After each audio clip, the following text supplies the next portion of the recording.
Everyone. तो आज हम अपने ऑपरेशन रिसर्च की इंटीजर प्रोग्रामिंग प्रॉब्लम की सीरीज में इम्पोर्टेंस ऑफ आईपीपी को कंटिन्यू करने वाले हैं, जो कि हमारा लेक्चर नंबर 2 होने वाला है आईपीपी का। अगर हम इम्पोर्टेंस ऑफ आईपीपी की बात करते हैं, यानी कि आईपीपी के क्या फायदे हैं, क्यों? क्योंकि सॉल्यूशन तो हमें एलपीपी से भी मिल रहा है ना। तो आईपीपी का क्या रोल है यहाँ पे? तो आप देखो कि जो एलपीपी का जो वैल्यूज मिलती है हमें, वेरिएबल्स की जो भी वैल्यूज मिलती है वो क्या होती है? Are real in optimal solution. वो रियल वैल्यूज होती हैं ऑप्टिमल सॉल्यूशन में जो भी हमें मिलती है ना। बट अगर आप देखोगे ना कुछ प्रॉब्लम्स में, तो ये जो वैल्यूज हैं वो अनरियलिस्टिक हो सकती हैं, जो रियल लाइफ में एग्जिस्ट नहीं कर सकती। जैसे कि आप देखो कि अगर आप किसी मैन्युफैक्चरिंग कंपनी में बात करते हो, तो अगर आप देखो कि वहां पे कितने प्रोडक्ट्स फॉर्म हो रहे हैं, जैसे सपोज कार की बात करो, बस की बात कर लो, आप जिस भी प्रोडक्ट की बात करते हो A to Z, तो वहां पे आप देखोगे, आप ये तो नहीं कह सकते ना कि 2.5 कार्स मैन्युफैक्चर हुई हैं। नहीं, बिल्कुल नहीं कह सकते। क्यों नहीं कह सकते? क्यों? क्योंकि कार जो है वो इंटीजर्स में ही तो मैन्युफैक्चर होंगी। या तो एक कार मैन्युफैक्चर होगी, 2 कार मैन्युफैक्चर होंगी, 3 कार मैन्युफैक्चर होंगी। ऐसा तो है नहीं कि 2.5 कार्स मैन्युफैक्चर हो जाए, है ना।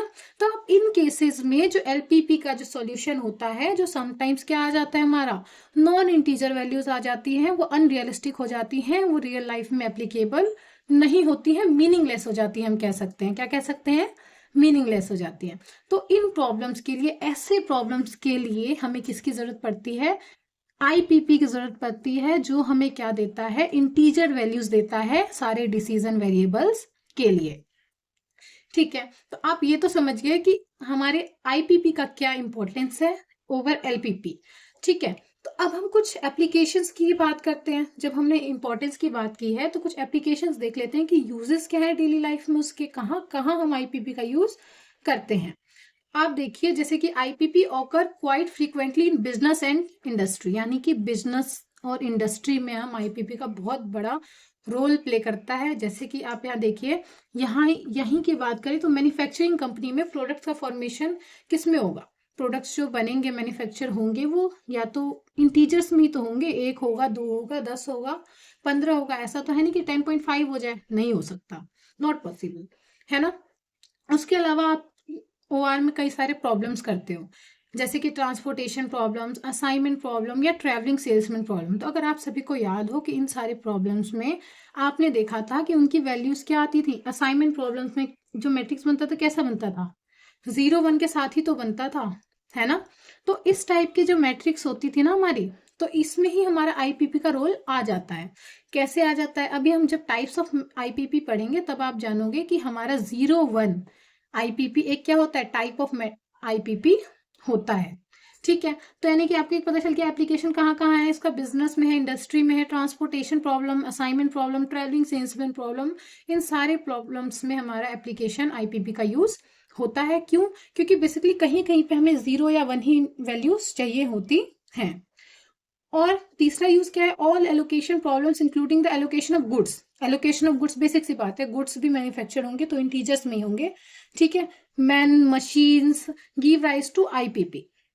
ठीक है, मैं मशीन्स में मैन्युफैक्चर होंगे। ऐसा तो है नहीं कि अगर मुझे वर्कर्स चाहिए, या मान लीजिए कोई वेटर है किसी कंपनी में जो काम कर रहा है कुछ घंटों के लिए, तो ऐसा तो है नहीं कि 2.5 वर्कर काम करेंगे एक दिन में, है ना। या तो मुझे 10 वर्कर्स की रिक्वायरमेंट होगी या 2 की होगी, मतलब इंटीजर्स में ही होगी। ऐसा तो है नहीं 10.5 वर्कर्स चाहिए। भाई 10.5 वर्कर्स आपको कहाँ से मिलेंगे? नहीं मिल सकते, है ना। तो ये कुछ रियल लाइफ की प्रॉब्लम्स होती है जहां पे इंटीजर वैल्यूज ही असाइन की जा सकती हैं किसी भी डिसीजन वेरिएबल को। तो आई होप आप सभी को ये क्लियर होगा। तो इंपॉर्टेंस और एप्लीकेशंस हम पढ़ चुके हैं। अब हम बात करते हैं टाइप्स ऑफ आईपीपी की। ठीक है, तो अगर हम टाइप्स ऑफ आईपीपी की बात करते हैं, तो जो हमारा इंटीजर प्रोग्रामिंग प्रॉब्लम है उसमें वो कितने टाइप के होते हैं? 3 टाइप के होते हैं। पहला है प्योर, या फिर इसको ऑल आईपीपी भी कहते हैं। प्योर आईपीपी या फिर इसे ऑल आईपीपी भी कहा जाता है। जो दूसरी प्रॉब्लम है वो है मिक्स्ड आईपीपी। क्या है?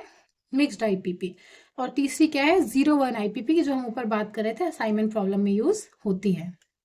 ठीक है, तो प्योर आईपीपी का क्या मतलब है? All decision variables of an LPP is assume to be non negative integer values.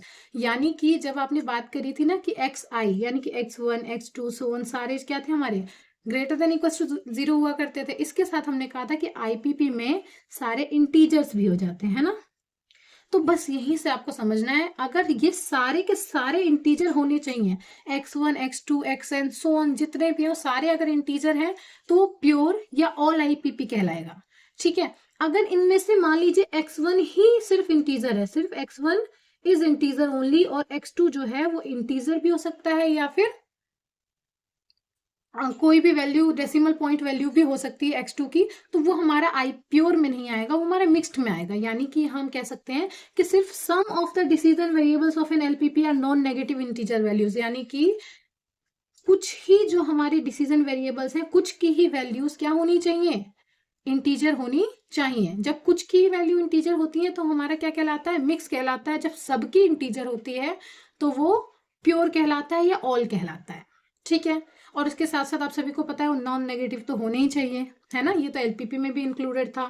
ठीक है, और 0-1 आईपीपी, 0-1 आईपीपी का क्या मतलब है, जहां पे सारे वेरिएबल्स क्या हो, सिर्फ 0 या 1 हो सकते हैं, सारे वेरिएबल्स की वैल्यू 0 या 1 हो सकती है। यानी कि if all the variables in the optimum solution are allowed to take values इधर 0 और 1, एज इन डू और not to do type decision. जैसा कि हम या तो डू और नॉट टू डू, यानी कि 0 का मतलब क्या होता है नॉट टू डू, और 1 का मतलब होता है डू, जैसे कि आपका असाइनमेंट प्रॉब्लम में हम यूज करते थे। ठीक है, यानी कि 0-1 आईपीपी में नॉन नेगेटिव होने के साथ साथ और इंटीजर होने के साथ साथ सारी वैल्यूज, एक्स की सारी वैल्यूज में क्या होनी चाहिए, सिर्फ एक्स जो है x1 x2 सो ऑन, वो सिर्फ 0 या 1 वैल्यूज ही ले सकते हैं। बट इसमें क्या था, कोई सी भी इंटीजर, इसमें कोई सी भी इंटीजर वैल्यू या कुछ जो वेरिएबल्स थे वो नॉन इंटीजर वैल्यूज भी ले सकते थे, लेकिन इसमें सबकी इंटीजर वैल्यूज होना कंपलसरी था, जैसे कि आप इन साइन से देख सकते हो। ठीक है, आई होप आपको ये क्लियर है। और हाँ, एक और बात, 0-1 आईपीपी को हम स्टैंडर्ड डिस्क्रीट प्रोग्रामिंग प्रॉब्लम भी कहते हैं। क्या कहते हैं, 0-1 इंटीजर प्रोग्रामिंग प्रॉब्लम को हम स्टैंडर्ड डिस्क्रीट प्रोग्रामिंग प्रॉब्लम भी कहते हैं। ठीक है, अब एक और इंपॉर्टेंट क्वेश्चन है जो आपसे पूछा जा सकता है, जो कि ये है कि why not round off the optimal values instead of restoring to IP. कि भाई ठीक है, आपका लेट्स सपोज एलपीपी में, किसी एलपीपी में x1 की वैल्यू आ रही थी 1.5 और x2 की वैल्यू आ रही थी 6.5, तो आप क्यों ना इसको राउंड ऑफ कर दो। भाई हम राउंड ऑफ करके भी तो ले सकते हैं, लेट्स सपोज इसको 1 ले लिया, या इसको 2 ले लीजिए, इसको 7 ले लीजिए, ये भी तो किया जा सकता है। तो हम ऐसा क्यों नहीं करते हैं, है ना, हम उसको आईपी अलग से क्यों इंटीजर प्रोग्रामिंग प्रॉब्लम में पढ़ते हैं, हम उसको राउंड ऑफ करके ही क्यों नहीं निकाल लेते अपनी वैल्यूज, है ना।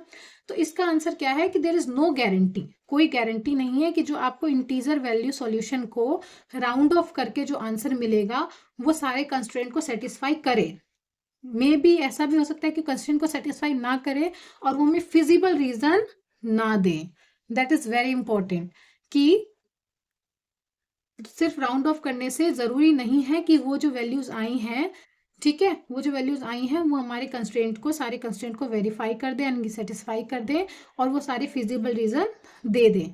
तो ये एक बहुत इंपॉर्टेंट रीजन है कि हम क्यों आईपीपी पढ़ते हैं instead of rounding the optimum values of LPP.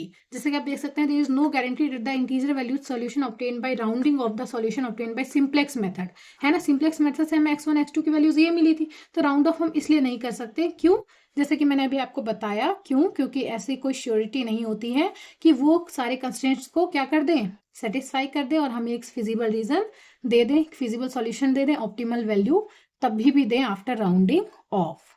So I hope आप सभी को ये सारे टॉपिक्स क्लियर है, इंपॉर्टेंस, एप्लीकेशंस, टाइप्स और राउंडिंग ऑफ। ठीक है, अगर आपको कोई भी डाउट हो तो आप कमेंट कर सकते हैं।